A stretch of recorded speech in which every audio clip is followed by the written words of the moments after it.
नमस्कार सर्वांना. मी विकास. आज जो विषय घेऊन आलो आहे आपण, जे आज आपण जो व्हिडिओ टाकला होता, नान्नी गावातील नान्नी गावातील जे कोल्हापूर जिल्ह्यामध्ये जे गाव येतं, जे आता सध्या हे प्रकरण खूप चर्चेत आहे. त्याच्याबद्दल आपण काल व्हिडिओ टाकला होता आणि त्याच्याबद्दल आपल्याला माहिती दिली होती. पण खरोखरच आज बहुतेक जणांचे फोन आले आणि याच्यावरती काही न्यूज चॅनल देखील सांगत आहेत ही माहिती वगैरे सगळं. तर हे देखील आपण याच्याबद्दल जो व्हिडिओ बनवला ते भरपूर जणांचे मला फोन आले आणि अजून एक व्हिडिओ बनवा म्हणले याच्यावरती. आता थोडक्यात जे नान्नी गाव आहे ते शिरोळ तालुक्यातील कोल्हापूर जिल्ह्यामध्ये येतं. त्याच्यात जवळपास एक जयसिंगपूरचे आपले मित्र आहेत, त्यांनी मला कॉल केला होता. तो हत्ती जे महादेवी हत्ती आहे तो जयसिंगपूरमध्ये देखील तो येत होता आणि त्यांनी सांगितलं त्यांच्याबद्दल. तो जो हत्ती आहे, जो मठातला जो हत्ती आहे, कमीत कमी 748 गावं कर्नाटक आणि महाराष्ट्रात बाँड्रीवरची जी गावं आहेत ते जवळजवळ 748 गावांचं तो म्हणजे श्रद्धास्थान आहे ते. आणि जैन धर्मीयांचं ते जे मठ आहे तिथं जो हत्ती होता की फक्त जैन धर्मासाठीच असा कोणत्या कार्यक्रमाला वगैरे नव्हता, पण सर्व धर्मीयांसाठी तो होता.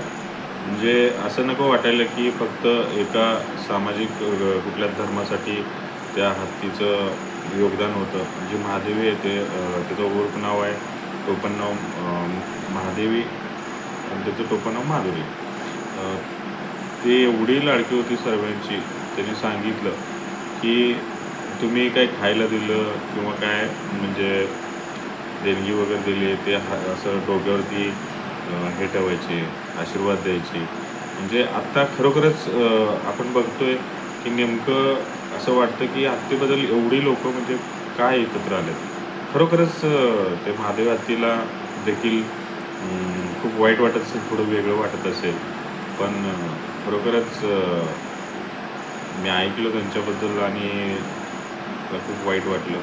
आणि खरोखरच यामुळं जे महाराज देखील आहेत ते देखील त्यांनी जेवणताराचं जे टीम होती त्या टीममध्ये त्यांनी ते मीटिंगमधून उठून गेले. आणि खरोखरच प्रयत्न आता केंद्र सरकारला देखील ॲप्रोच केलेला आहे. जे खासदार आहेत, खासदार जे कोल्हापूरचे 2 खासदार आहेत, धनंजय महाडिक साहेब आणि दुसरे मला तर नाव नाही आठवत, त्याने देखील याच्यासाठी माने यांनी देखील याच्यासाठी केंद्रामध्ये संसदेत आवाज वगैरे उठवणार आहेत. आणि याच्याबद्दल लवकरच काही गुड न्यूज संपूर्ण कोल्हापूर जिल्ह्यासाठी जे नान्नी गाव आहे त्याच्यासाठी. आणि सांगलीमध्ये देखील काल जी स्वाक्षरी मोहीम निभवण्यात आली त्याच्यावरती भरपूर जणांनी स्वाक्षरीमध्ये प्रतिसाद मोठा आला.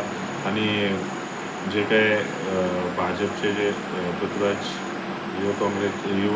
भाजप युवा मोर्चाचे जे पृथ्वीराज पवार आहेत यांनी देखील ते केलं होतं. आणि त्यांनी देखील स्टेटमेंट दिलेलं आहे की खरोखरच जोपर्यंत त्या हत्तीला आणत नाही तोपर्यंत जनता हळूहळू नवीन तुम्हाला आंदोलनं बघायला भेटतील. खरोखरच आत्ता लक्षात येतं आहे की पेटा ही प्राणीमात्रासाठी काम करते. आणि मी समोरून बघितलं पेटाचे जे सदस्य होते त्यांनी एकदा पुण्यामध्ये जे एका कुत्र्याला लोक मारत होते त्या ठिकाणी त्यांनी खरोखरच ते म्हणलं एवढं कुत्र्याला बेकार मारतायत, पण त्या ठिकाणी ते कार्यकर्ते येऊन त्या लोकांना त्यांनी अद्दल घडवली आणि खरोखरच माफी मागायला लावली सर्व समोर असे त्यांच्याकडे परत चूक होणार नाही. त्याच्यामुळे माझ्या लक्षात आलं हे पेटाचे असे कार्यकर्ते असू शकत नाहीत. आणि हे एवढं हे जे काम आहे हे खरोखरच राजकारण याच्या पाठीमागचं काय तर 100% असणार आहे. आणि याच्यासाठी कोणता पैशाचा व्यवहार वगैरे 100% झाला. कारण जेवणतारा आहे हे खाजगी अभयारण्य आहे. तुम्हाला माहितीच आहे रिलायन्स इंडस्ट्रीजचं जे जामनेरमध्ये मोठा प्लॅन्ट आहे, त्याच्यामध्ये जो काही आता जे कार्बन डायऑक्साईड वगैरे जो काय हे करतो त्याच्यासाठी हे थोडक्यात एक अभयारण्य उभारण्याचं कारण असं आहे की एक प्लॅन्टेड आहे, म्हणजे थोडक्यात हे नॅचरल नाही, हे आर्टिफिशियल बनवलेलं आहे आणि त्याच्यामध्ये भरपूर प्राणी जवळजवळ 2 ते 2.5 हजार हत्ती, बाकीचे कोण वाघ, सिंह, बाकीचे दुसरे जंगली प्राणी वगैरे ठेवण्यात आलेले आहेत. त्याच्यामुळे कसं आहे, चांगली गोष्ट आहे. पण जे लोकांच्या ज्या मनात ज्या भावना आहेत, जे कायद्याने बळी झाले असतील पण भावना ह्या महादेवातीशी जोडल्या गेलेल्या आहेत आणि त्यामुळं लोक रस्त्यावर पण आले होते आणि भरपूर ठिकाणी तुम्ही बघितलं असेल जिओ जे सिम कार्ड आहे, जे अंबानी जे वनतारामध्ये जे घेऊन गेलेत त्याच्यामुळं ते जिओवरती राग काढून त्यांनी भरपूर जे सिम आहेत ते एअरटेलमध्ये पोर्ट केलेले आहेत जिओने.